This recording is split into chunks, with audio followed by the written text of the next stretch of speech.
इस वीडियो में हम लोग इस सीरीज का पार्ट 2 देखने वाले हैं। इस सीरीज के अंतर्गत हम लोग कर रहे हैं आरआरबी जेईई सीबीटी 1 2019 में पूछे गए सारे जनरल साइंस के एमसीक्यू का रिवीजन। इससे पहले मैंने पार्ट 1 ऑलरेडी अपलोड कर दिया हुआ है, आप हमारे चैनल के प्लेलिस्ट को चेक कर सकते हो। इसमें अब मैं आप पूरे कंफर्मेशन के साथ बता सकता हूँ कि इसमें हम लोग 1000 से ज़्यादा एमसीक्यू देखने वाले हैं, यानी 1000 से ज़्यादा एमसीक्यू आपके इस एग्जाम में पूछा गया था। तो ये वीडियो, ये सीरीज आपके आने वाले हर रेलवे परीक्षा के लिए बहुत ही ज़्यादा इंपॉर्टेंट है। पार्ट 1 में हम लोग 1 से लेकर के 50 तक हम लोगों ने क्वेश्चन नंबर 1 से लेकर 50 तक देखा था। इस वीडियो में हम लोग 51 से स्टार्ट करेंगे। तो चलिए हम लोग स्टार्ट करते हैं आज के पहले सवाल से। शुक्र का वायुमंडल किस अम्ल से बना होता है? तो शुक्र का जो वायुमंडल है उसमें होता है सल्फ्यूरिक अम्ल। ड्यूटेरियम का द्रव्यमान कितना है? ड्यूटेरियम ये हाइड्रोजन का समस्थानिक है, आइसोटॉप है, तो इसका द्रव्यमान 2 होता है। 1H1, 1H2, 1H3 ये 3 आइसोटॉप्स हैं हाइड्रोजन के। ये होता है प्रोटियम, ये होता है ड्यूटेरियम, ये होता है ट्राइटियम। ड्यूटेरियम का द्रव्यमान 2 बताना है, ट्रिटियम का द्रव्यमान 3 बताना है। निम्नलिखित में से किस में सर्वाधिक मात्रा में सिट्रिक अम्ल होता है? सिट्रिक अम्ल होता है सर्वाधिक इन 4 ऑप्शंस में से नींबू में। किसी परमाणु के नाभिक में मौजूद प्रोटॉन और न्यूट्रॉन की कुल संख्या को डैश के रूप में जाना जाता है। अगर ये कोई नाभिक है तो इसमें नंबर ऑफ कुछ न्यूट्रॉन्स होते हैं, कुछ प्रोटॉन्स होते हैं। इन न्यूट्रॉन्स और प्रोटॉन्स को अगर हम ऐड कर दें तो हमें मिलता है मास नंबर, इसे हम बोलते हैं द्रव्यमान संख्या। केल्विन पैमाने पर लिए गए ताप को सेल्सियस पैमाने पर बदलने के लिए आपको दिए गए ताप में डैश होगा। अगर हमें केल्विन में टेम्परेचर पता है तो उसमें से 273 अगर हम माइनस कर दें तो हमें डिग्री सेल्सियस में टेम्परेचर मिल जाती है। 273 घटाना होगा। बच्चे का लिंग किससे निर्धारित होता है? हम मनुष्यों में 23 जोड़े होते हैं क्रोमोसोम्स के, जिसमें से 1 जोड़े होते हैं सेक्स क्रोमोसोम।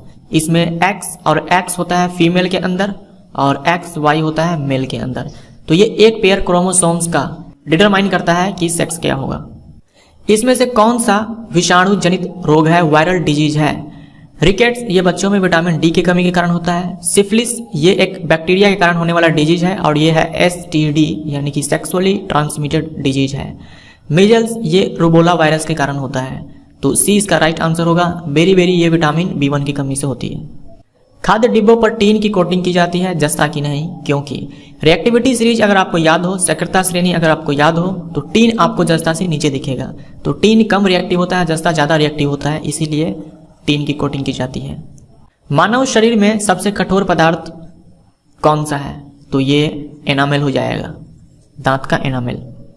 अवतल लेंस के मुख्य फोकस पर मिलती हुई प्रतीत होने वाली प्रकाश की किरण अपवर्तन के बाद डैश से निकलेगा। अगर ये हमारा अवतल लेंस है, ये प्रिंसिपल एक्सिस है, तो अगर हम अनंत से किरणें भेजें, अनंत से जो भी किरणें आती है वो प्रिंसिपल एक्सिस के पैरेलल आती है, तो ये अवतल लेंस है, ये इसको डाइवर्ज कर देगा, ऐसे डाइवर्ज कर देगा और ऐसा लगेगा जैसे कि ये जो लाइट रे है ये कहाँ से आ रही है? फोकस से आ रही है। ये हो जाएगा फोकस, तो मुख्य अक्ष के समानांतर हो जाएगी, इसका राइट आंसर। निम्नलिखित में से कौन सा एक कीटनाशक है, इंसेक्टिसाइड है? TNT ये ट्राई नाइट्रोटोल्यून है, ये एक विस्फोटक पदार्थ है। DDT डाइक्लोरो डाइफेनाइल ट्राइक्लोरोइथेन, सी इसका राइट आंसर हो जाएगा। ये इंसेक्टिसाइड के रूप में यूज किया जाता है DDT।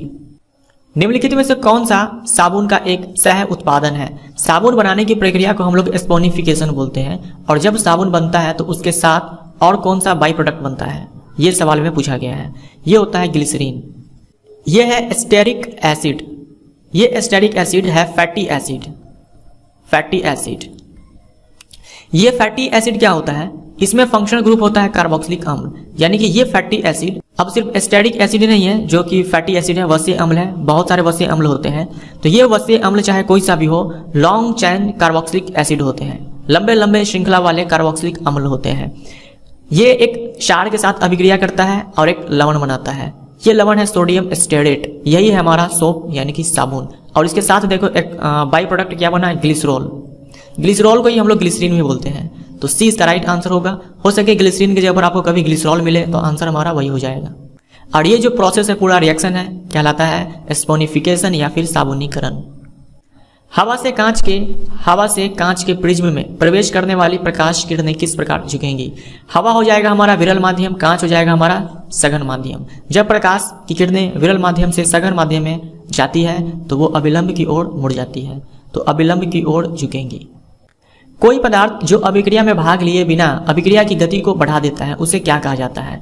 वैसे पदार्थ जो अभिक्रिया में भाग लिए बिना, रिएक्शन में पार्टिसिपेट किए बिना रिएक्शन के रेट को चेंज कर देता है, अभिक्रिया की गति को बदल देता है, उसे हम बोलते हैं कैटालिस्ट, उत्प्रेरक। यहाँ क्या किया है, यहाँ रिएक्शन में पार्टिसिपेट नहीं कर रहा है लेकिन रिएक्शन के रेट को बढ़ा रहा है, तो कैटालिस्ट इसका राइट आंसर हो जाएगा, उत्प्रेरक। हमारे बॉडी में जो एंजाइम्स होते हैं वो यही काम करता है। डाइजेस्टिव एंजाइम हम लोगों ने पढ़ा था, पेप्सिन पढ़ा था, रेनिन पढ़ा था, और भी न जाने कौन कौन से एंजाइम्स हम लोगों ने पढ़ा था। तो ये सारे एंजाइम्स यही करते हैं, डाइजेशन के प्रोसेस को फास्ट कर देते हैं। सभी अम्ल धातुओं के साथ अभिक्रिया करके डैश गैस उत्पन्न करते हैं। जितने भी अम्ल होते हैं सब के सब धातु के साथ अभिक्रिया करते हैं और हाइड्रोजन गैस इवॉल्व करते हैं। ये आपको अच्छे से ध्यान में रखना, बार बार पूछा जाता है एग्जाम में। मेटल ये एसिड के साथ रिएक्शन करेगा और बनाएगा सॉल्ट, और साथ में हाइड्रोजन गैस इवॉल्व होती है। यहीं पे और आप याद रखो कि कार्बोनेट, मेटल कार्बोनेट या फिर बाइकार्बोनेट, मेटल कार्बोनेट, बाइकार्बोनेट ये एसिड के साथ रिएक्शन करेगा तो बनाता है salt, metal salt plus H2O plus CO2 gas यहाँ पे इवॉल्व होती है। तो मेटल रिएक्शन करेगा एसिड के साथ तो बनाएगा हाइड्रोजन गैस, यानी कि हाइड्रोजन गैस उत्पन्न होती है इसमें। और कार्बोनेट, मेटल कार्बोनेट या फिर मेटल बाइकार्बोनेट अगर एसिड के साथ रिएक्शन करे अम्ल के साथ तो लवण बनता है, पानी बनता है और कार्बन डाइऑक्साइड गैस इवॉल्व होती है। कार्बन डाइऑक्साइड ना तो जलती है ना ही जलने में सहायता करती है। निम्नलिखित में से किस तत्व की विद्युत ऋणात्मकता सर्वाधिक है? सबसे ज्यादा इलेक्ट्रोनेगेटिविटी कौन से एलिमेंट की होती है? ये होती है फ्लोरीन। जब दो या दो से अधिक प्रतिरोधों को एक दूसरे के साथ क्रमवार जोड़ा जाता है तो वे डैश जुड़े होते हैं, यानी दो या दो से अधिक प्रतिरोध है उसको आप ऐसे जोड़ना है, एक के बाद एक। ये होता है श्रेणी क्रम। श्रेणी क्रम में 3 ओम 6 ओम के प्रतिरोध का परिणामी प्रतिरोध क्या होगा? तो 3 ओम 6 ओम को अगर हम सीरीज में जोड़ दें तो उसका जो आर नेट आएगा हमारे पास वो आएगा 9 ओम। दो सतहों के अनियमितताओं का क्या होता है जो स्थैतिक घर्षण का कारण बनता है? जब स्थैतिक घर्षण काम कर रहा होता है तब वस्तुओं में रिलेटिव मोशन नहीं होता है, बस होने जैसा होता है लेकिन होता नहीं है, तो ये होता है इंटरलॉकिंग। अगर सरपन यानी कि रोलिंग या फिर लोटन यानी कि स्लाइडिंग, ये सारे फ्रिक्शंस जब काम कर रहे होते हैं उस समय रिलेटिव मोशन हो रहा होता है, लेकिन जब तक रिलेटिव मोशन स्टार्ट नहीं हुआ होता है तब तक काम करता है स्टैटिक फ्रिक्शन। तो स्टैटिक फ्रिक्शन का ये जो कारण बनता है इंटरलॉकिंग। एक बिजली संयंत्र जहां बिजली बनाने के लिए टरबाइन को चलाने हेतु भाप बनाने के लिए आवश्यक जलते हुए ईंधन से प्राप्त की जाती है उसे डैश कहा जाता है। उसे कहा जाता है ताप विद्युत संयंत्र। एक होता है नाभिकीय विद्युत संयंत्र जहां न्यूक्लियस का यूज किया जाता है, जैसे कि यूरेनियम 235, इनसे बिजली बनाई जाती है। जल विद्युत संयंत्र में जल को टरबाइन पर गिरा करके टरबाइन को घुमाया जाता है। सौर विद्युत संयंत्र यहाँ सनलाइट से बिजली को बनाया जाता है। उसके बाद थर्मल पावर प्लांट में क्या होता है, यहाँ स्टीम से टरबाइन को घुमाया जाता है और इसी स्टीम को बनाने के लिए ईंधन को बर्न किया जाता है। निमोनिया डैश के सूजन के कारण होता है। निमोनिया जब होता है तो फेफड़ों में सूजन हो जाता है। निम्न में से कौन सा विटामिन के की कमी के कारण होता है? विटामिन के की कमी हो जाए तो रक्त का थक्का नहीं जमता। NH3 में नाइट्रोजन की संयोजकता कितनी होती है? नाइट्रोजन का जो वैलेंस इलेक्ट्रॉन होता है 5 होता है, इसको ऑक्टेट कंप्लीट करने के लिए 3 चाहिए, तो इसकी जो वैलेंसी होती है वो 3 होती है। वैसे ये वेरिएबल वैलेंसी भी शो कर सकता है, बट हमारे एग्जाम में जब भी पूछा जाएगा तो वैलेंसी वहाँ 3 ही होगा, तो NH3 में भी इसकी वैलेंसी 3 ही होती है। वायवीय श्वसन एरोबिक रेस्पिरेशन क्या होता है? एरोबिक रेस्पिरेशन वो रेस्पिरेशन है जिसमें आपको ऑक्सीजन चाहिए ही चाहिए, तो ऑक्सीजन की उपस्थिति में श्वसन। एक होता है एनएरोबिक रेस्पिरेशन, यानी यहाँ आप अ लगा दो, यानी और यहाँ लगा दो एन। तो एनएरोबिक रेस्पिरेशन वो होता है जिसमें ऑक्सीजन नहीं चाहिए, एरोबिक रेस्पिरेशन वो होता है जिसमें ऑक्सीजन चाहिए। निम्नलिखित में से किस अभिक्रिया में अघुलनशील लवण बनते हैं? यानी ऐसे सॉल्ट जो पानी में नहीं घुलेंगे, जल में इनसॉल्युबल होंगे। तो ऐसा रिएक्शन जिसमें कुछ ऐसे सॉल्ट बनते हैं जो वाटर में सॉल्युबल नहीं होते हैं, तो इसे हम बोलते हैं पीपीटी। और इस रिएक्शन को हम लोग बोलते हैं प्रेसिपिटेशन रिएक्शन, जिसे हम बोलते हैं अवक्षेपण अभिक्रिया। तो ये जो अघुलनशील लवण होते हैं ये एक अवक्षेप होते हैं जो अभिक्रिया के दौरान बनते हैं और ये पानी में नहीं घुलते हैं। इनमें से कौन सी बीमारी सामान्यतः मच्छरों द्वारा फैलती है? मलेरिया मच्छरों द्वारा फैलती है, इस बात का पता सबसे पहले रोनाल्ड रॉस ने लगाया था। तो मलेरिया हमारा राइट आंसर हो जाएगा। मलेरिया ये प्लाज्मोडियम प्रोटोजोआ के कारण होती है और इस प्रोटोजोआ को अपने साथ लेकर उड़ती है मादा एनोफ्लीज मच्छर। यदि 3 एम्पियर की धारा 1 मिनट के लिए प्रवाहित होती है तो इतने समय में कितना आवेश प्रवाहित होगा? तो Q बराबर हमारा होता है I इंटू टी। आई हमें दे रखा है 3 एम्पियर, समय हमें दे रखा है 1 मिनट। हमें आंसर कूलम में चाहिए, यानी कि सब के सब SI यूनिट में हमें ऑप्शंस दे रखे हैं। तो हम जब सवाल को सॉल्व करेंगे तो हर एक क्वांटिटी हम लोग SI यूनिट में डालेंगे। एम्पियर में 3 एम्पियर दे रखा है, ये तो ठीक है, SI यूनिट में है। समय का SI यूनिट सेकंड होता है, तो इस मिनट को हम लोग 60 से मल्टीप्लाई करेंगे और सेकंड में चेंज कर लेंगे। तो यहाँ से 180 कूलम हमारा राइट आंसर होगा। जब लिटमस को बोरेक्स के विलयन में मिलाया जाता है तो यह डैश हो जाता है। बोरेक्स दे रखा है। एक होता है बोरिक एसिड। बोरिक एसिड इसका फॉर्मूला आप याद रख सकते हो H3BO3 और इसी का बोरेक्स ये सॉल्ट होता है, यानी इसी बोरिक एसिड का ये बोरेक्स लवण होता है। इस बोरेक्स को हम लोग सोडियम बोरेट भी बोलते हैं। ये सोडियम बोरेट एक बेसिक सॉल्ट है, यानी कि एक ऐसा लवण है जिसके पास क्षारीय प्रकृति है, यानी कि क्षारीय लवण है। तो ये एक बेसिक सॉल्ट हो गया, यानी बेसिक नेचर का हो गया। तो अगर ये बेसिक नेचर का है तो लिटमस पेपर का रंग कैसा हो जाएगा? नीला हो जाएगा। अगर एसिड होता तो लाल हो जाता, क्योंकि ये बेसिक है तो नीला हो जाएगा। विभिन्न प्रकार के ऊतकों के अध्ययन को क्या कहा जाता है? ऊतकों के अध्ययन को हम लोग कहते हैं हिस्टोलॉजी, यानी कि ऊतक विज्ञान। और साइटोलॉजी होता है कोशिकाओं का अध्ययन। अमीबियासिस के कारण क्या होता है? ये होता है पैचिस। तो ये पैचिस अमीबा के कारण होता है, इसे हम बोलते हैं अमीबियासिस। निम्नलिखित में से कौन सा ऊर्जा का जीवाश्म स्रोत नहीं है, फॉसिल्स सोर्स नहीं है? ये हो जाएगा गाय का गोबर। ध्वनि की चाल आपको बताना है। ध्वनि की चाल जिसकी आवृत्ति 50 हर्ट्ज है, तरंग दैर्घ्य 4 मीटर है। ध्वनि की चाल बराबर होती है लैम्डा गुने में एफ। ये हो गया चाल, ये हो गया तरंग दैर्घ्य, ये हो गई आवृत्ति। तो लैम्डा हमें दे रखा है 4 मीटर जो कि SI यूनिट में है। आवृत्ति की SI यूनिट हर्ट्ज होती है जो कि हमें 50 दिया गया है। यहाँ से हो जाएगा 200। सबके सब मैंने SI यूनिट में डाला है, तो हमारा जो आंसर भी आएगा वो SI यूनिट में ही आएगा। और हमें चाल चाहिए तो इसका SI यूनिट होता है मीटर पर सेकेंड, 200 मीटर पर सेकेंड। ये इसका राइट आंसर। साबुन लंबी श्रृंखला वाले डैश के सोडियम या पोटेशियम लवण होते हैं। क्या हो जाएगा ये? आपने थोड़ी देर पहले एस्टेटिक एसिड देखा था जो कि फैटी एसिड, यानी कि लंबे लंबे श्रृंखला वाले कार्बोक्सिलिक अम्ल के साथ अभिक्रिया किया था सोडियम हाइड्रोक्साइड, और वहां से बना था एस्टेटिक एसिड जो कि सोडियम सॉल्ट था और वो एक साबुन था। तो साबुन लंबी श्रृंखला वाले कार्बोक्सिलिक अम्ल के सोडियम या पोटेशियम लवण होते हैं। निम्नलिखित में से किसके डिजाइन के लिए आर्किमिडीज के सिद्धांत का प्रयोग किया जाता है? तो आर्किमिडीज के सिद्धांत का प्रयोग किया जाता है पनडुब्बी के डिजाइन के लिए, यानी कि सबमरीन्स के डिजाइन के लिए। गैल्वेनाइजेशन लोहे पर डैश की एक पतली परत की कोटिंग करके उसे जंग से बचाने की एक विधि है। ये हो जाएगा जस्ता। तो गैल्वेनाइजेशन में जस्ते की पतली परत चढ़ाई जाती है लोहे के ऊपर ताकि लोहे में जंग न लगे। आवर्त सारणी की क्षैतिज पंक्ति को क्या कहा जाता है? तो क्षैतिज पंक्ति यानी कि ये इस प्रकार से, और एक होता है ऊर्ध्वाधर इस प्रकार से। ये जो क्षैतिज पंक्ति है इसे पीरियड कहा जाता है, आवर्त कहा जाता है। और ये जो ऊर्ध्वाधर यानी कि वर्टिकल होता है इसे स्तंभ कहा जाता है। हमारे आधुनिक आवर्त सारणी में 7 पीरियड्स हैं और 18 ग्रुप्स हैं। किसी पदार्थ के उच्च सांद्रता वाले क्षेत्र से निम्न सांद्रता वाले क्षेत्र में जाने को डैश कहा जाता है, यानी जब कोई पदार्थ, जब कोई सबस्टांस हाई कंसेंट्रेशन से लो कंसेंट्रेशन की ओर जाता है उसे हम क्या कहते हैं? उस प्रोसेस को हम लोग बोलते हैं विसरण, यानी कि डिफ्यूजन। ये सारे सवाल जो भी आप फिजिक्स और केमिस्ट्री के सवाल देख रहे हैं, मैक्सिमम सवाल आपको एनसीईआरटी सीरीज में मैंने करवाया हुआ है। शायद ही कोई ऐसा सवाल है जो मैंने नहीं करवाया हुआ है एनसीईआरटी सीरीज में। जब मैं आपको एनसीईआरटी सीरीज करवा रहा था फिजिक्स और केमिस्ट्री के, उस समय मैं इस पेपर को यानी कि आरआरबी जेईई सीबीटी 1 वाले पेपर को मैंने देखा भी नहीं था। उसमें मैंने ग्रुप डी और एएलपी का पेपर को देखा था, जहां से मुझे बिल्कुल समझ में आ चुका था कि ये एनसीईआरटी से बाहर नहीं जा रहा है, एनसीईआरटी से ही सवाल पूछा जा रहा है।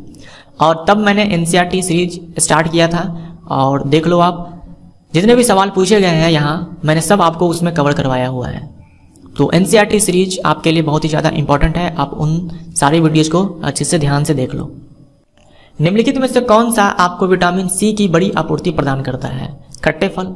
खट्टे फल को हम लोग सिट्रस फ्रूट बोलते हैं। किस वैज्ञानिक ने द थ्योरी ऑफ इवोल्यूशन का प्रतिपादन किया? ये हो जाएगा चार्ल्स डार्विन। अलेक्जेंडर फ्लेमिंग, इन्होंने सबसे पहला एंटीबायोटिक पेनिसिलिन दिया था, याद रखिएगा। पेनिसिलिन जो कि फर्स्ट एंटीबायोटिक है, तो ये दिया था अलेक्जेंडर फ्लेमिंग। एक अवतल दर्पण इसके सामने 5 सेंटीमीटर की दूरी पर रखी गई वस्तु का 3 गुना आवर्धित वास्तविक प्रतिबिंब उत्पन्न करता है। प्रतिबिंब दर्पण के सामने कितनी दूरी पर स्थित है? आपको मैग्निफिकेशन दे रखा है, ये दे रखा है 3, वस्तु दूरी ये दे रखा है 5 सेंटीमीटर। तो वस्तु दूरी हम लोग हमेशा नेगेटिव लेते हैं। और देख लो, वस्तु का प्रतिबिंब वास्तविक है यानी कि उल्टा है। तो ये मैं आपको एनसीईआरटी सीरीज में लाइट चैप्टर में अच्छे से समझा चुका हूं कि जब भी वास्तविक होगा तो उल्टा होगा और मैग्निफिकेशन नेगेटिव होगा। तो दर्पण के केस में हम लोग जो मैग्निफिकेशन लिखते हैं, आवर्धन लिखते हैं, ये लिखते हैं -v/u। मैग्निफिकेशन ये 3 दे रखा है, v हमको चाहिए, u हमें दे रखा है -5। यहां से v आ जाएगा हमारा 15 सेंटीमीटर, ये नेगेटिव आएगा। नेगेटिव आएगा मतलब अगर ये हमारा अवतल दर्पण है तो दर्पण के केस में ये हमारा रियल साइड होता है, ये हमारा वर्चुअल साइड होता है। तो रियल इमेज बना है, वास्तविक प्रतिबिंब बना है, तो वस्तु का प्रतिबिंब ये इधर ही बनेगा जिधर वस्तु होगा। तो वस्तु भी इधर था, प्रतिबिंब भी इधर ही बनेगा। और यहां से जो हमारा आंसर आया वहां से भी क्लियर होता है कि प्रतिबिंब दर्पण के सामने बन रहा है। तो 15 सेंटीमीटर हमारा राइट आंसर हो जाएगा। विद्युत धारा डैश का प्रवाह है, आवेशों का प्रवाह है। कौन सा नियम कहता है कि रासायनिक अभिक्रिया में द्रव्यमान को न तो उत्पन्न किया जा सकता है और ना ही नष्ट किया जा सकता है? इसे बोलते हैं द्रव्यमान संरक्षण का नियम। जब ध्वनि उत्पन्न करने वाला स्रोत ध्वनि से अधिक चाल से गति करता है तो हवा में आघात तरंगें उत्पन्न होती है। इन आघात तरंगों द्वारा निर्मित अत्यंत तीखी और तेज ध्वनि कहलाती है। यह मैं आपको ऑलरेडी करवा चुका हूं पिछले वीडियो में, सोनिक बूम। मानव हृदय की सामान्य धड़कन औसतन प्रति मिनट होती है, कितनी होती है? 60 to 100 बीट्स पर मिनट। घर्षण बल के बिना निम्नलिखित में से कौन सा कार्य कठिन है? घर्षण बल के बिना हम लोग गीले संगमरमर के फर्श पर नहीं चल सकते, तो डी इसका राइट आंसर होगा। ध्वनि की चाल माध्यम के डैश गुणों पर निर्भर करती है। ताप पर, प्रत्यक्षता पर, दाब पर और इनमें से सभी। यहां हमारा राइट आंसर हो जाएगा इनमें से सभी। प्रत्यक्षता है तो यहां आप एक और पॉइंट जोड़ लो, जड़त्व। ठीक है, इलास्टिसिटी, इनर्शिया, टेम्परेचर, प्रेशर। अगर हमारा जो माध्यम है वो गैस है, अगर गैस माध्यम है तो अगर हम टेम्परेचर कांस्टेंट कर दें तो प्रेशर पर बिल्कुल भी डिपेंड नहीं करेगा। अगर हम टेम्परेचर कांस्टेंट कर दें, अगर मीडियम हमारा गैस हो और टेम्परेचर को वहां कांस्टेंट कर दें तो प्रेशर को चेंज करने से जो ध्वनि की चाल है, स्पीड है, वो नहीं बदलती। लेकिन गैस के अलावा अगर कोई दूसरा मीडियम है तो वहां प्रेशर पे डिपेंड कर सकती है ये साउंड की स्पीड।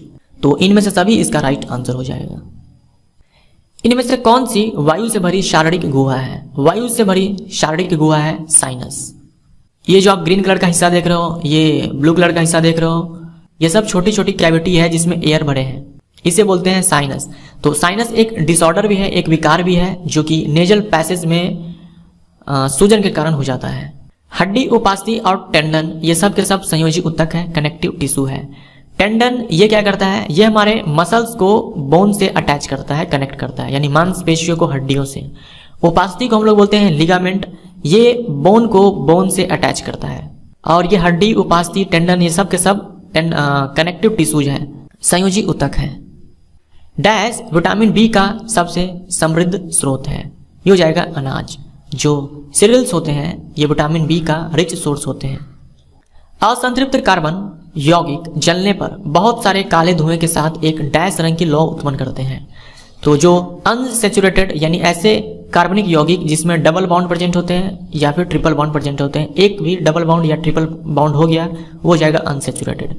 तो इसको जलाने पर पीले रंग की लौ उत्पन्न होती है और साथ में ब्लैक सूट यानी कि काला धुआं। अगर इसी की जगह पर संतृप्त होता, सैचुरेटेड होता यानी सिर्फ सिंगल बॉन्ड होता है तो उसे हम बर्न करते हैं तो कोई काला धुआं नहीं आता और साथ में जो फ्लेम का कलर होता वो ब्लू होता। तो ये हमारा 100 MCQ आज इस पार्ट में कंप्लीट होता है। Thank you so much.